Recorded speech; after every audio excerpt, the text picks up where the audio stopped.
एक गांव में एक बनिया रहता था जिसका नाम लालचंद था। वह सीधे सादे गांव वालों से पैसे ऐंठने की तरकीब लगाता रहता था। एक दिन उसकी दुकान पर एक किसान आया। किसान: लाला जी, मुझे घर का सामान चाहिए, अभी पैसे नहीं हैं, फसल कटने पर दे दूंगा। लालचंद: लेकिन फसल तो 2 महीने बाद कटेगी, तब तक तो मेरा ब्याज कौन देगा? एक काम कर, 2 महीने का राशन ले जा और फसल का आधा मुझे दे देना। किसान मान जाता है। लालचंद उससे कागज पर अंगूठा लगवा लेता है। 2 महीने बाद जब फसल कट जाती है तो लालचंद अपना हिस्सा लेने पहुंच जाता है। किसान: लाला जी, फसल तो बहुत अच्छी हुई है, अगर मैं आधी फसल बेच दूं तो 6 महीने का राशन आ जाएगा। आप 2 महीने के हिसाब से फसल ले लीजिए। लालचंद: तुझे पता है, मैं जब तूने कागज पर अंगूठा लगाया था तब तेरी फसल कच्ची थी। मैं दिन रात दुआ मांग रहा था, तब अच्छी फसल हुई। अब यह आधी फसल मेरी है, चाहे वह 6 महीने के बराबर हो या 1 महीने के। अगर फसल खराब हो जाती तो क्या तू मुझे पैसे देता? लालचंद आधी फसल गाड़ी में लाद कर अपने घर चला जाता है। उसके चेहरे पर संतोष और थकान के मिश्रित भाव होते हैं। किसान सिर पकड़कर बैठ जाता है। उसके मन में लालचंद की तिजोरी और अन्याय का ख्याल घूमता है। गांव वाले लालचंद से बहुत परेशान थे, लेकिन उनकी जरूरतें उसे और भी ताकतवर बना रही थीं। लेकिन गांव में वही एक पैसे वाला था जिससे गांव वालों को उधार लेना पड़ता था। साथ ही उसी की एक दुकान थी जिससे सामान लेना पड़ता था। एक दिन गांव में एक लड़का आया। उसकी आंखों में आत्मविश्वास और रिवेंज की चमक थी। लड़का: लालचंद, तुम तो भोले भाले गांव वालों को बहुत महंगा सामान बेचते हो, शहर में ये सब बहुत सस्ता मिलता है। लालचंद: तू कौन है? उसकी आंखों में हैरानी और गुस्सा था। लड़का: पहचाना नहीं सेठ, मैं बनवारी का लड़का हूँ जिसे बचपन में तुमने मारा था। मैं शहर चला गया था, अब पढ़ लिख कर वापस आया हूँ।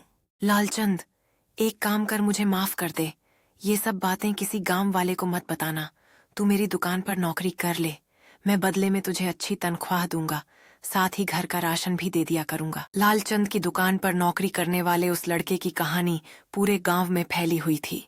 हर कोई जानता था कि जब भी लालचंद की दुकान पर उधार मांगने आ जाता, वह लड़का उसे चुपके से इशारे कर देता। गांव के लोग कम ब्याज पर पैसे उधार लेते थे, लेकिन कुछ लोग मना करके वापस चले जाते थे।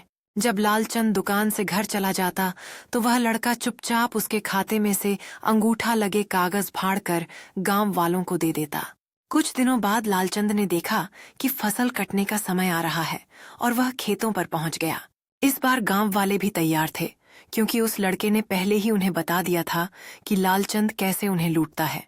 लालचंद: चलो, अपने लिखे के हिसाब से अपनी फसलों का हिस्सा मेरी गाड़ी में रखवा दो। किसान: लाल, भाग जा यहाँ से, हमने तुझसे कुछ उधार नहीं लिया। लालचंद: ये देखो, मेरे खाते में अंगूठा लगा है। सब गांव वाले हंसने लगते हैं, क्योंकि जब लालचंद खाता देखता है तो उसमें एक भी अंगूठा लगा कागज नहीं होता। लालचंद समझ जाता है कि वह गांव वालों के बीच खुद को बेवकूफ बना बैठा है। तभी वह लड़का पीछे से आ जाता है। लड़का: सेठ जी, बहुत लूट लिया तुमने गांव वालों को। वह देखो, गांव के बाहर हमने सरकारी दुकान खुलवा दी है जहां सस्ता सामान मिलेगा। साथ ही गांव वालों को उधार देने के लिए ग्रामीण बैंक भी खुलने वाला है। लालचंद: चोर, इसीलिए मेरी दुकान पर नौकरी की थी, मैं तुझे छोड़ूंगा नहीं। लड़का: लाला, भाग जा यहाँ से, मैं सरकारी ग्रामीण बैंक का कर्मचारी हूँ, बैंक के लिए सर्वे करने आया था। यहाँ इन गांव वालों से तेरी लूट का पता लगा तो बैंक खोलने की जरूरत समझ में आई। अब ज्यादा बोला तो पुलिस में शिकायत कर दूंगा। सरकारी आदमी को धमकी देने के लिए 2 साल की कैद हो जाएगी। यह सुनकर लालचंद वहां से भाग जाता है। शिक्षा, लालच बुरी बला। गांव वाले अब एकजुट हो गए हैं और अपने अधिकारों के प्रति सजग हो गए हैं। वे अब समझ गए हैं कि शिक्षा और एकता में ही ताकत है। गांव में नए अवसरों की शुरुआत हो चुकी है। सभी मिलकर अपने गांव को एक बेहतर जगह बनाने के लिए काम कर रहे हैं। अब लालचंद की यादें केवल एक सबक बन गई हैं। वे जानते हैं कि एकता में ही उनकी असली ताकत